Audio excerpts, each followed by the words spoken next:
Shalom. First and foremost, I would like to give all praises, honor, and glory to Yahweh, by Hashem, Yahweh Shai, by Hashem, Kakwadash. Give honors to the apostles and elders of Great Millstone who do rule well and teach his truth with honesty and sincerity.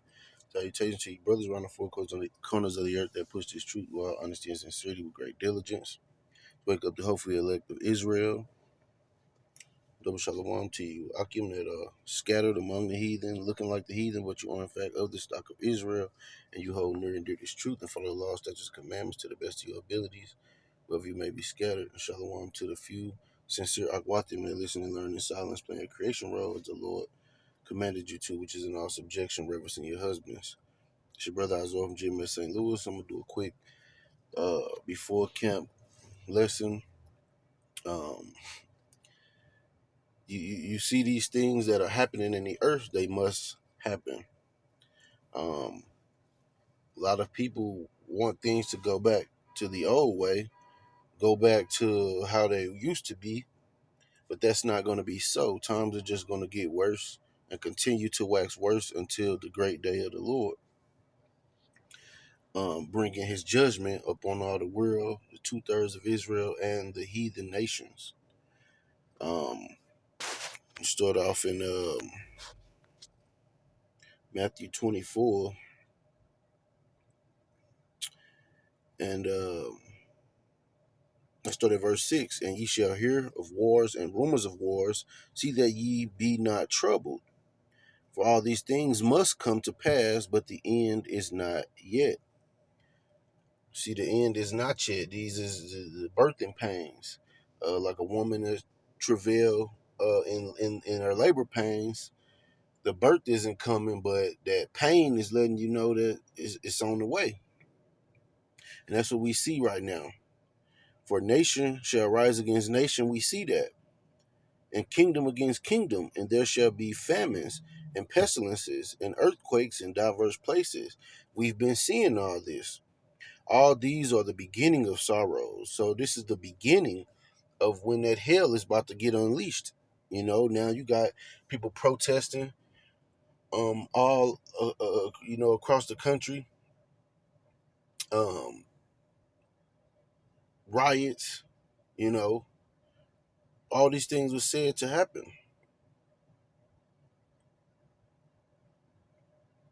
All this was said to be happening, before the end comes. And anybody who's telling you that, oh, it's nothing to worry about, it's going to be okay, peace and safety, they're a liar. Because that's not what the Lord said. That's not what the word of the Lord is saying. Let's go to the book of Second Ezra.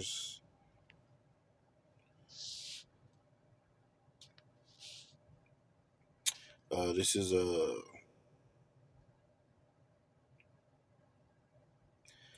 Second Ezra 6 and 7. Then answered I and said, what shall be the parting asunder of the times? Or when shall the end of the first and the beginning of it that followeth? And he said unto me, from Abraham unto Isaac, when Jacob and Esau were born of him, Jacob's hand held first the heel of Esau. For Esau is the end of the world, and Jacob is the beginning of it that followeth. So Esau being in rulership means that we at the end of the world. We've been at the end. We're at the end of the end. You see, when Esau came into rulership, it was marking the end. It was marking the end of times. Now that Esau's been in power for, um, few centuries,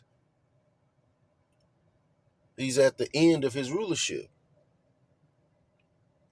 The hand of man is betwixt the heel and the hand. Other question Ezra asked thou not. You see, so the angel was telling Ezra that what that meant when Jacob and Esau was born. It was representative of Esau being pulled out of power by Jacob, and that will be through the power of Yahweh Ba'ashem Yahweh Shah. No other way is it going to happen.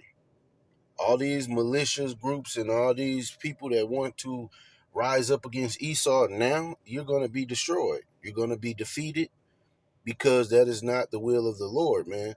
The Lord put him in power, and the Lord is going to be the one that take him out of power.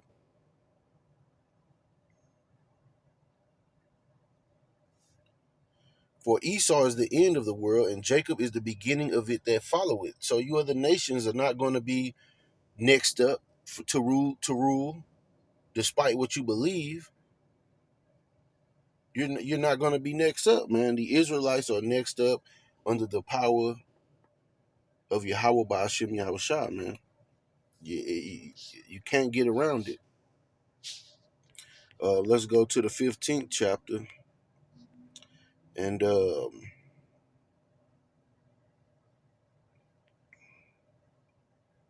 I started from the top and jumped down.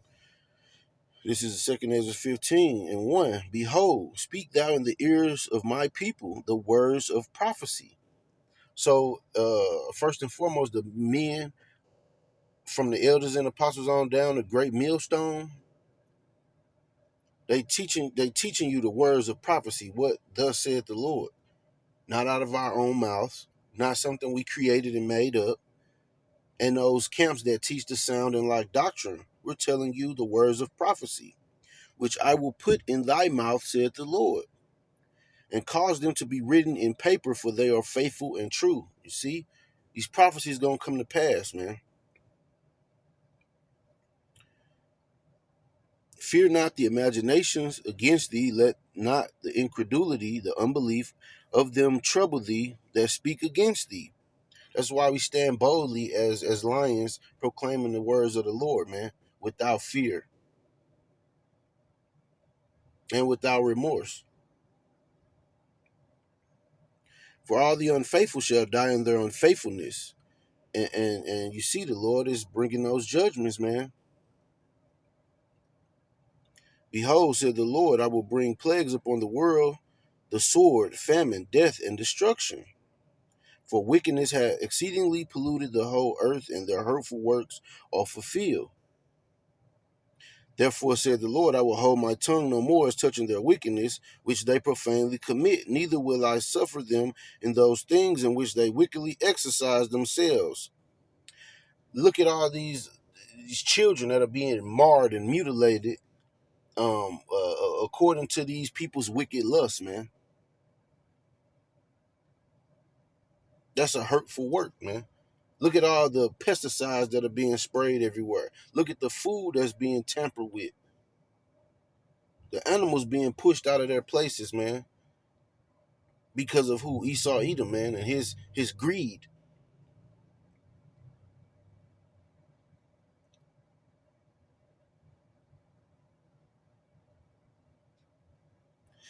Behold, the innocent and righteous blood crieth unto me, and the souls of the just complain continually. Yeah, those aborted Israelite babies, man. The Lord see that. The Lord hear that. And the martyrs, for the truth that there will be, and those that will be persecuted for this truth's sake, man. Verse 9. And therefore said the Lord, I will surely avenge them and receive unto me all the innocent blood from among them.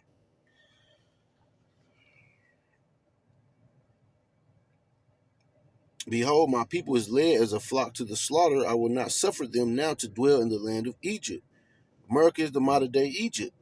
It represents bond. That's the Greek way of saying bondage.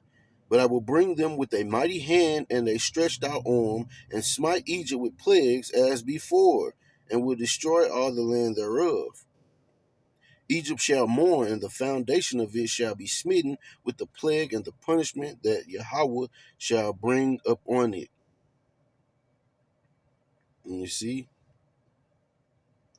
verse 14, woe to the world and them that dwell therein, for the sword in their destruction draweth nigh, and one people shall stand up to fight against another, and swords in their hands.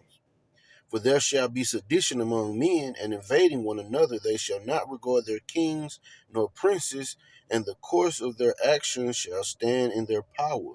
And you see that happening, man. These people are coming up against these um they're noblemen, these politicians, these lawmakers, man. They're being targeted. A man shall desire to go into a city and shall not be able. They're getting ready to implement 15-minute cities, man. You ain't gonna be able to stay there for about 10, 15 minutes and go back to your house. Esau is about to perform a lockdown, man. Pennsylvania and I believe certain parts of California are on lockdown with all the rioting that's been happening.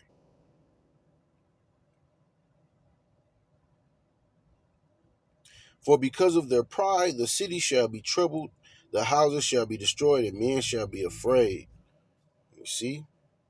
A man shall have no pity upon his neighbor, but shall destroy their houses with the sword and spoil their goods because of the lack of bread and for great tribulation. And we just experienced a little taste of that here in St. Louis on the north side when the destruction came, when the tornado came. What did you see? You saw a lot of these Edomites from the wealthy parts, South County, you know, these other areas coming to the hood and stealing, man. Stealing copper, stealing these appliances and stuff, man.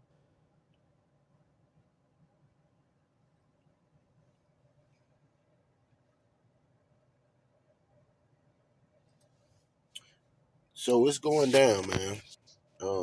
And it has to happen, like the Lord said, has to happen before the end come, man. Um, let's go to the book of Zechariah,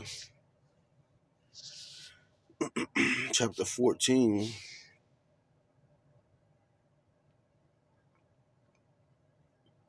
and 13, and it reads, "And it shall come to pass that in that day that a great tumult from the Lord shall be among them, and they shall lay hold every one on the hand of his neighbor, and his hand shall rise up against the hand of his neighbor."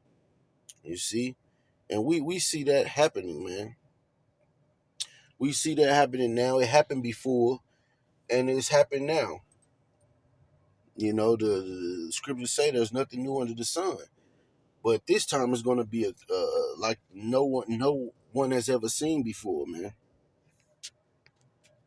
Other news you see, Esau being plagued with the same type of plagues that plagued the Israelites, and this is the Lord fulfilling His word unto us.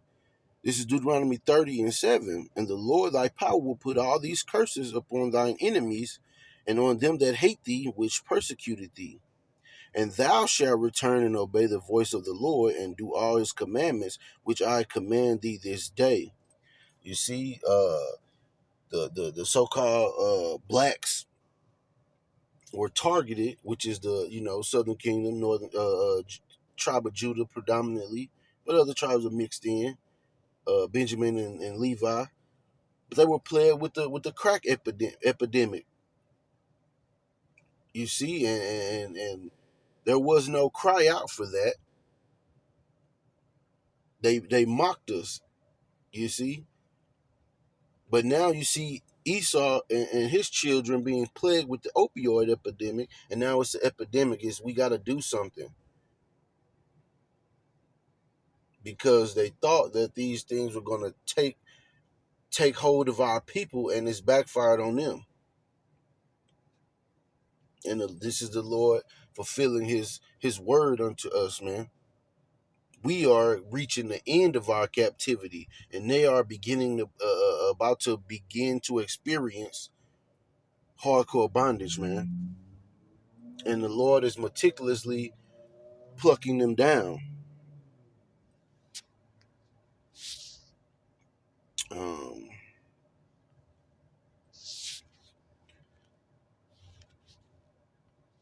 let's go to the book of John 14:1.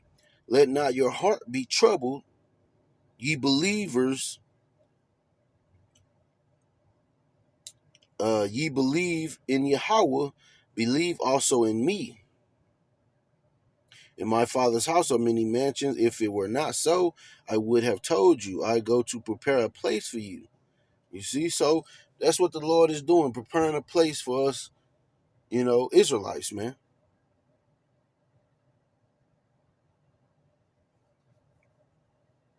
We are about to be changed, man. We're about to be delivered out of this place, man. The Lord, that remnant that the Lord has set aside to be delivered, his elect. The rest of the world is about to experience extreme agony, man. Extreme turmoil.